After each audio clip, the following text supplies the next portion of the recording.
Laki-laki yang bisa menjadi suami saya seumur hidup saya sampai saya mati adalah laki-laki yang normal dan tidak gila. Yang normal dan tidak gila. Hitung dulu. Yuk fight good. Enggak, gue belum berantem bang. Yuk fight good. Belum mulai. Tapi sebenarnya kalau kita bicara teknis kan semua pasti pinter ya. Maksudnya pada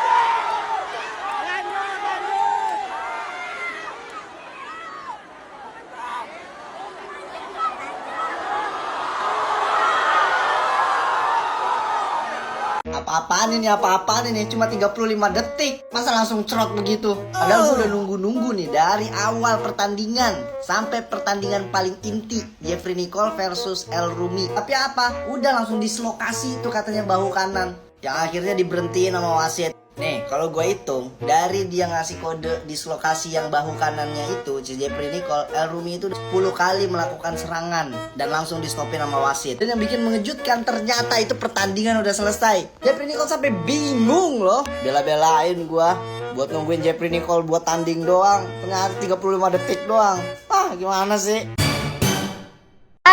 Jadi intinya jangan pernah melawan kedua orang tua. Itu pelajarannya dari aku di masa muda dan banyak mendapatkan hikmah, sehingga karena sekarang beliau ngomong apa aja aku iyain aja, iya deh. Kalau independent woman kan pasti banyak ada beban-beban yang ditanggung nih. Nah, laki-laki yang bersama para independent woman ini nggak pengen para independent woman ini kalau memilih laki-laki menambah beban. Harusnya kan meringankan beban. Nah, ketika laki-laki yang itu ada, nah gue kawin. Ya iyalah. Ya kan bebannya udah langsung hilang semua dong. Hilang separuh. Oh. Karena emang tipe yang independent woman tuh nggak mau 100% kayak rely on. Kita nggak mau ketergantungan banget 100%. Bukan berarti kita tidak mencintai, tapi kalau di pemikiran gue kan ada kalanya nanti suatu saat gue akan menjadi janda. Bukan berarti gue janda cerai ya. Pasti kan umurnya kan berbeda jauh. Jadi gue juga mempersiapkan diri untuk seandainya misalnya nanti misalnya 20 tahun kemudian atau 30 tahun lagi, ya kalau secara umur logikanya dia pasti meninggal duluan. Secara umur kan gue beda 14 tahun tuh ya kan. Nah itu kan gue harus tetap mandiri supaya kita pada saat kita sendiri pun udah siap menjadi melewati apapun siap, ya. Nggak gugup ketika kita sendiri lagi gitu loh. Ketika misalnya suamiku dipanggil Tuhan ya kan, gitu. Bukan kita mendoakan mati loh ya, tapi wanita mandiri itu kan secara logikanya kan pasti kita kan jadi janda lagi itu, ya kan? Karena umurnya jauh di atas gue, suami gue tuh. Jadi secara logika, secara ukuran mata manusia, duluan pasti yang dipanggil Tuhan. Tapi kan umur kita nggak pernah tahu ya. Siapa tahu gue duluan kita nggak tahu juga gitu. Ya saya pikir itu belum tulus ya. Karena memang kalau orang minta maaf, oke, salahnya apa? Salah gue adalah gue nyolong, gue ini, gue bohong, gue ini. Oke. Aku minta maaf, itu fair. Oh ya saya maafin lo. Tapi gue gak mau kenal lo ya. Terus lo menghilang dulu deh gitu kan. Ini orang nggak mengaku salah, minta maaf. Ya udah, kita tunggu aja gitu. Ya guys, balik lagi bersama saya tentunya Oki Kevin. Nah, ini masuk lagi ke segmen Dani ya.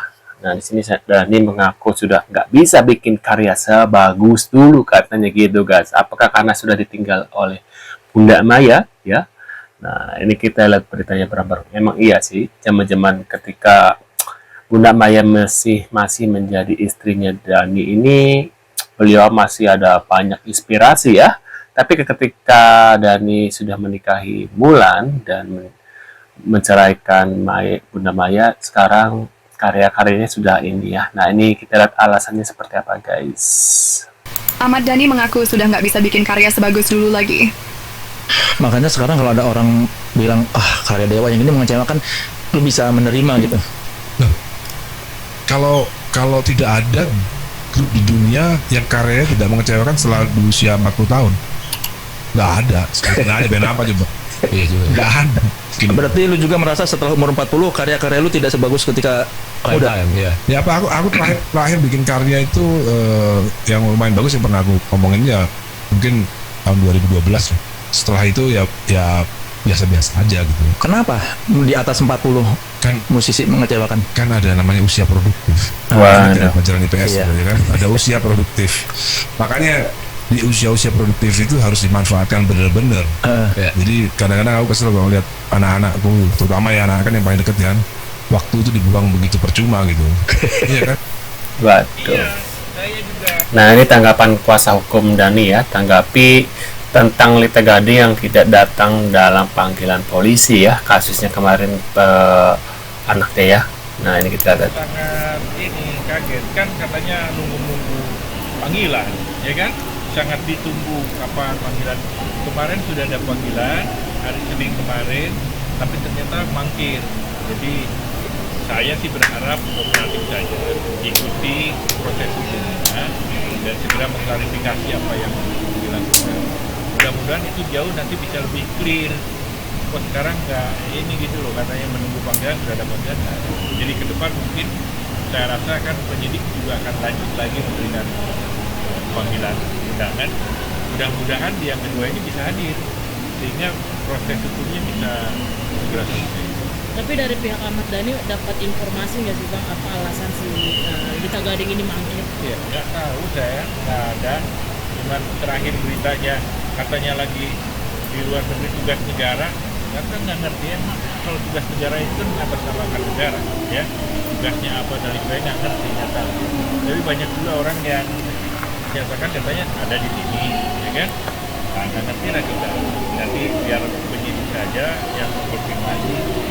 Sekali lagi saya harapkan ya bisa kooperatif dan bisa segera proses hukumnya berjalan dengan cepat dan baik. Tapi ada kecewaan dari Ahmad Dhani sendiri nggak sih Bang, bahwa panggilan kan berapa kali iya. Kalau kecewa kok nggak hadir. Karena apa? Karena sebelumnya ada statement cuma nunggu-nunggu, ya kan? Tapi ketika dipanggil malah nggak ada. Jadi sangat kecewa. Tapi kalau dari Pak De sendiri masih tetap dalam upaya hukum juga ya, maksudnya nggak kajian hukum atas laporannya, jadi tidak ada di luar itu, ya sampai saat ini. Gitu. Apalagi kan belum diklarifikasi si terlapor. Jadi ya kita sangat menunggu. Gitu. Proses hukum ini harus tuntas karena proses hukum untuk indikasi kekerasan anak secara psikis itu memang harus keras. Ya, jalan utamanya adalah proses pemidanaan, proses hukum yang sangat keras. Jadi harus dilakukan dan kita akan dorong itu terus sampai ada kepastian. Beberapa psikolog juga mengatakan kalau Ahmad Dhani salah pilih lawan, tapi kenyataannya bisa Lita Gading justru mangkir Bang. Seperti apa mungkin? Iya, apalagi dengan bahasa-bahasa salah pilih lawan, memang tidak ada orang yang kebal ya, hukum. Semuanya kedudukannya sama di mata hukum. Mau dia pendidikan tinggi, mau dia jenderal, mau dia politisi, pejabat, kalau dia melakukan sesuatu yang melanggar hukum, dia akan dihukum, dia akan diproses hukum. Jadi tidak ada itu bahasa salah lawan, salah pilih lawan, salah apa. Ini kan bukan dipilih memilih lawan ini. Jadi ketika seseorang diindikasi melakukan pelanggaran, tindakan pidana, maka konsekuensinya berproses secara hukum. Jadi bahasa-bahasa begitu justru tidak sehat. Ya.